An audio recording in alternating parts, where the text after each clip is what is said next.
Shalom Bapak Ibu Saudara dan juga jemaat yang dikasihi oleh Tuhan Yesus Kristus. Salam jumpa di dalam program Tuhan adalah Gembalaku.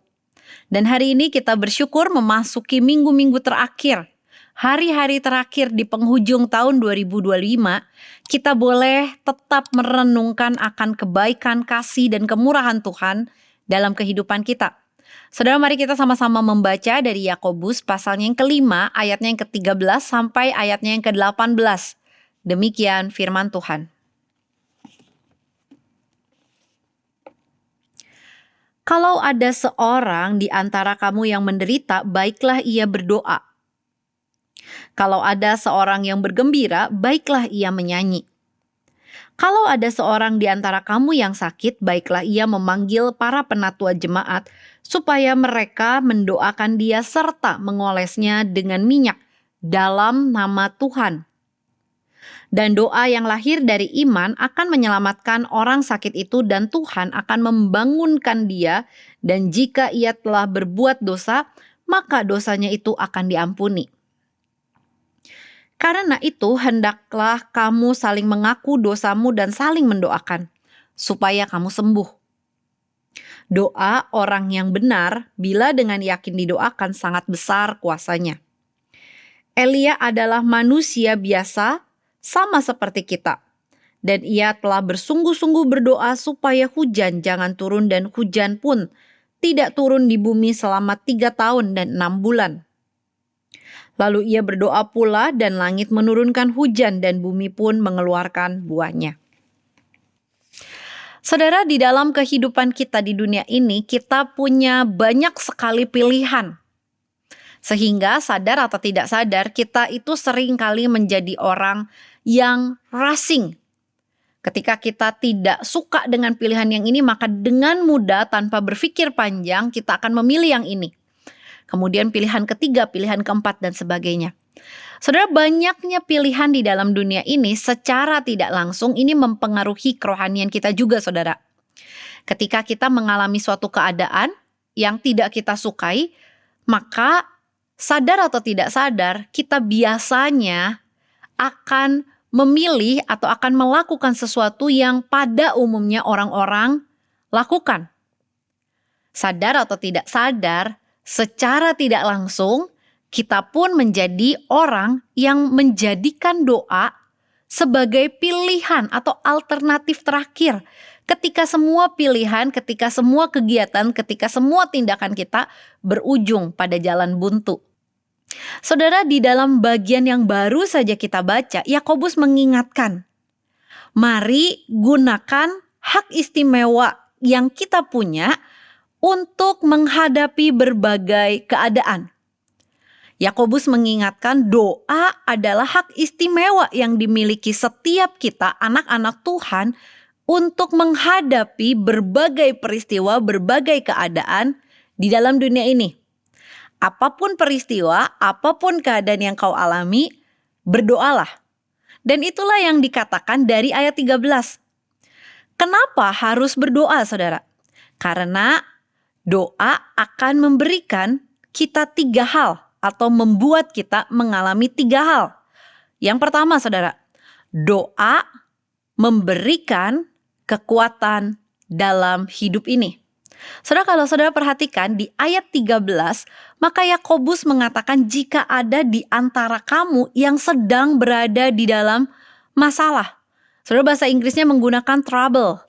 Satu kondisi di mana ini adalah keadaan-keadaan sulit yang kita hadapi di dunia ini. Ketika ada keadaan-keadaan sulit ini, maka berdoalah. Kenapa? Karena dengan berdoa, kita akan mendapatkan kekuatan daripada Tuhan. Sehingga kita bisa sabar. Kalau mau dibilang, atau kalau mau kita sama-sama ingat, kita menjadi pribadi yang tidak mudah mengeluh, tidak mudah bersungut-sungut, tidak mudah memfitnah orang, tidak mudah mencari kambing hitam, tidak mudah menjadi orang yang menyalahkan orang lain. Doa memberikan kita kekuatan untuk sabar dan menjalani kehidupan ini sesuai dengan prinsip kebenaran firman Tuhan. Doa membuat kita mampu melihat berdasarkan sudut pandang Allah setiap permasalahan yang kita alami. Sehingga sekali lagi, doa itu penting. Kenapa? Karena doa memberikan kepada kita kekuatan untuk menjalani kehidupan di dunia ini. Saudara, bahkan Yakobus menutup ayat 13 dengan kata seperti ini. Jika ada yang mengalami sukacita atau keadaan yang baik, happy condition, maka menyanyilah. Saudara, menyanyi ini sebuah ungkapan bagaimana orang percaya diingatkan bahwa segala kemudahan yang terjadi dalam hidupnya itu karena kebaikan dari Tuhan. Poin yang kedua, bukan hanya memberikan kekuatan, namun doa juga memberikan keajaiban dalam hidup kita. Saudara, menarik sekali di ayat yang ke-14, 15, 17, dan 18, di sana dikatakan bahwa kalau ada di antara kita yang sedang sakit, saudara, tentunya sakitnya ini adalah sakit di mana dia sudah mungkin tidak bisa gerak atau tidak bisa lagi melakukan aktivitas dengan leluasa, maka panggillah penatua untuk berdoa, kemudian mengoleskan minyak. Namun saudara, jangan cuma berhenti di situ. Ada sebuah kata keterangan dalam nama Tuhan. Dan kalau kita perhatikan selanjutnya, Tuhan akan membangunkan dia. Saudara, ini sebuah kata yang menunjukkan ada sebuah keajaiban karena seseorang itu berdoa dalam nama Tuhan. Saudara, bukan minyaknya yang spesial, bukan orangnya yang spesial, tapi dalam nama Tuhan.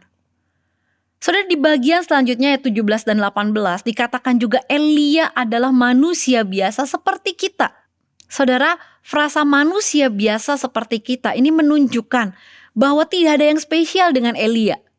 Yang membuat dia spesial adalah karena dia berdoa sehingga ada keajaiban-keajaiban Tuhan di dalam kehidupannya. Saudara, doa memberikan kekuatan, doa memberikan keajaiban. Dan yang ketiga, saudara, doa membuat kita atau memampukan kita mengalami kasih daripada Tuhan. Saudara, menarik sekali di tengah-tengah ayat 13-18, di sana ada sebuah kondisi, jika ia sudah berbuat dosa, maka dosanya akan diampuni. Saudara, doa menjadikan kita pribadi yang mengalami kasih Tuhan yang luar biasa. Ketika kita berdoa, ketika kita menyesal untuk setiap dosa-dosa kita, maka kita akan melihat kasih Allah yang jauh lebih besar daripada semua kesalahan kita. Sehingga saudara, di dalam kehidupan kita, ketika kita menghadapi berbagai situasi dan keadaan, mari saudara, kita menjadi pribadi yang berdoa. Kita menggunakan hak istimewa kita. Kalau di dalam kehidupan kita, kita suka berkata bahwa kita punya kenalan orang-orang penting atau orang-orang dalam, maka saudara, jangan pernah kita melalaikan atau kita mengabaikan bahwa kita punya hak istimewa untuk kita juga menjalani kehidupan ini bersama dengan Tuhan melalui doa. Doa memberikan kepada kita kekuatan, memberikan kepada kita keajaiban, dan membuat kita mengalami kasih Tuhan yang luar biasa. Saudara, Tuhan Yesus adalah pribadi yang berdoa, dan ia seharusnya menjadi teladan dalam hidup kita. Di dalam kondisi dia mengalami penderitaan di dalam dunia ini, ketika dia mengalami ketakutan akan apa yang akan terjadi esok hari, dia berdoa di Taman Getsemani. Doa memampukan dia untuk tetap menjalani panggilan Allah, misi Allah di dalam dunia. Doa membuat dia sungguh-sungguh melakukan misi Allah sampai di atas kayu salib. Bahkan di akhir hidupnya Tuhan Yesus berkata, "Ya Bapa, ke dalam tangan-Mu kuserahkan nyawaku." Doa adalah hak istimewa yang diberikan oleh Tuhan kepada kita. Maka mari gunakan doa sebagai sebuah sarana untuk kita terus bisa kuat menjalani kehidupan kita di dalam dunia ini. Apapun kondisinya, apapun situasinya, mari kita berdoa. Saudara, saya akan menutup renungan hari ini dengan sebuah perkataan atau sebuah kutipan dari Martin Luther yang mengatakan, menjadi seorang Kristen tanpa berdoa itu sama aja seperti kita hidup tanpa bernafas. Saudara, oleh karena itu dikatakan dengan sangat jelas, doa itu adalah nafas orang percaya. Mari saudara menjadi orang Kristen yang terus hidup dengan cara berdoa. Karena dengan berdoa, kita akan semakin mengenal Allah kita. Mari kita berdoa. Bapa di dalam surga, kami bersyukur dan kami berterima kasih karena semua kebaikan dan kemurahan Tuhan nyata dalam hidup kami.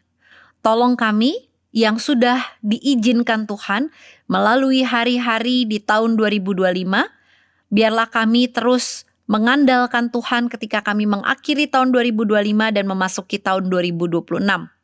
Ajarkan kami untuk terus berdoa di dalam segala kehidupan kami, sehingga nama Tuhan boleh semakin dikenal dan dipermuliakan.